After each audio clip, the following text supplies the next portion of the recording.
I'm joined here in the beautiful sun as the backdrop, and my friend Helle, who used to be the Danish Prime Minister and now having this beautiful transition for the cause of the children as the Executive Director of the Save the Children International. Absolutely. What a pleasure to have you. It's always good to be with you. I've been looking forward to seeing you again. Absolutely. Yeah. You know, as a former world leader, and certainly now working for an important cause, are you reminiscent of the days and the time when you were in the government, working with the other world leaders, for example, President Obama from the United States and others? Of course, there's some interesting stories going on there. I had some amazing times working with President Obama and a lot of other world leaders. Listen, it's amazing to be Prime Minister, and you get to change things, particularly with other leaders across the world, and I had some amazing experience. But now I have a different role, and I also think I can be part of creating real change for children. And imagine how amazing that is as well. It is to change the lives of children. The question is, how could the world change so fast from something of camaraderie and collaboration to, for example, G20 is a beautiful reflection of it. And also now to a big debate about whether our world will be further fractured. Yeah, I mean, and we do see fracture, and I do think we see a system change in the world is governed. I'm just hoping that where some actors stop being at the global stage, other actors will be part of solutions.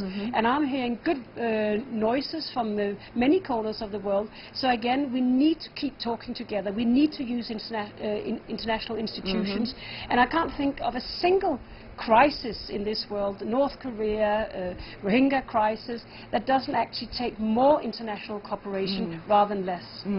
So tell me about your work now, because there are a lot of hotspot issues related to children. Yeah, I mean, what we're basically seeing is that the world is seeing the biggest humanitarian crisis since the Second World War. We have more than 140 million people on the move, and that means that enormous suffering for children, because every time you have a group of people being on the move, being refugees, more than half of them are often children. That's what we are seeing with Rohingya children, Rohingya people. 60% are children. We are seeing children under enormous suffering in Yemen and Syria. So we are seeing too much suffering in the world right now. Africa too? Africa too. We have the Horn of Africa, where we avoided some of the big disaster, but where we still have too many children who don't know where their next meal is coming from. And we're actually seeing figures for famine going up, and that shouldn't be the case in a time where we are 2018, where we can do so much. No children should die from starvation. I see you're very ardent. Yeah, I am. But here's the thing, I need to remind you of this hard reality. Yeah. This is the time a lot of countries say, my country first.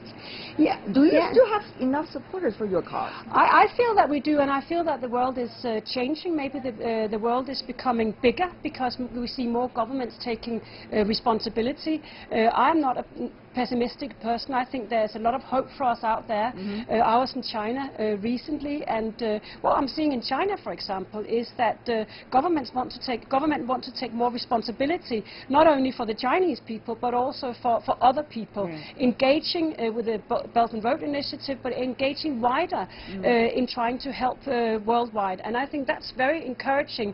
So even though that some leaders are saying my country first, I also think there's a new commitment to helping other people than your own, for example, for China, who's also signed up so very clearly to the climate agreement. Changing from one system to another, or an updated system, how much does it take effort-wise, you know, guts-wise, determination, as well as real actions? I think it takes real action for all of us. I mean, in this world of international cooperation, we see a lot of people talking. And now we're in beautiful Davos today, and there will be a lot of world leaders gathering here. There will be a lot of business leaders meeting. And what we are trying to avoid is that it all ends up talking. I'm all for people talking to each other, committing to each other, but I also would like to see some action. And if we're talking about a more fractured world this year, I'm here to raise the voice for the millions of children worldwide who are suffering enormously.